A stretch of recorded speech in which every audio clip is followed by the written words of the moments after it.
අපි බලමු හැමෝටම ප්‍රශ්නයක් කළා තිබ්බ AI writing කොහොමද humanize කරන්නේ කියලා.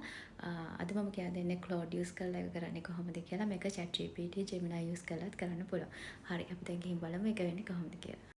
ඉතින් මම දැන් ඉන්නේ Claude වල Claude chat එකේ ඉන්නේ. ඉතින් ඉස්සෙල්ලාම කරන්න ඕනේ Claude වලට ගිහිල්ලා මේ plus icon එක click කරලා මෙන්න මේ skill කියන එක click කරන්න ඕනේ.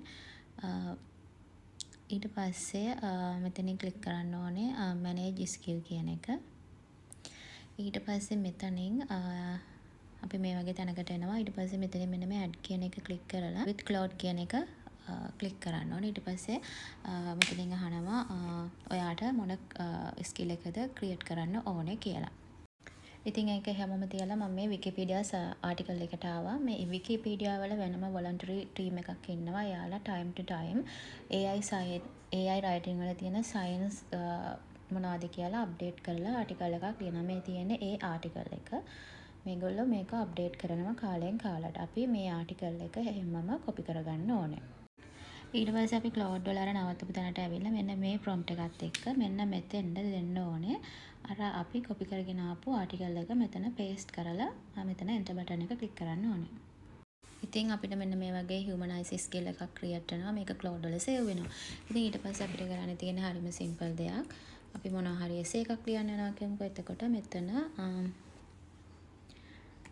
ස්ලෑෂ් කියලා ගහලා මෙතනින් ඒ humanize කියන skill එක choose කරලා මෙතෙන්ට අපිට දෙන්න පුළුවන් write an essay about health හරි මොනවා හරි අරවන writing එකක්. ඉතින් මෙන්න මේ විදිහට තමයි අපිට AI writing humanize කරගන්න පුළුවන් එක විදිහක් මේක ඔයත් try කරලා බලන්න.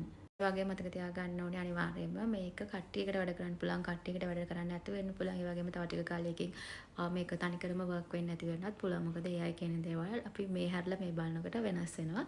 but මේක 70ක් විතර සක්සස් මෙතඩ් එකක්. ඉතින් ඔයාලට try කරලා බලන්න පුළුවන්. ඉතින් ඒ වගේම මේ වගේ ස්මාර්ට් AI tips වල දැනගන්න ඕන නම් අනිවාර්යයෙන්ම follow up කරන්න.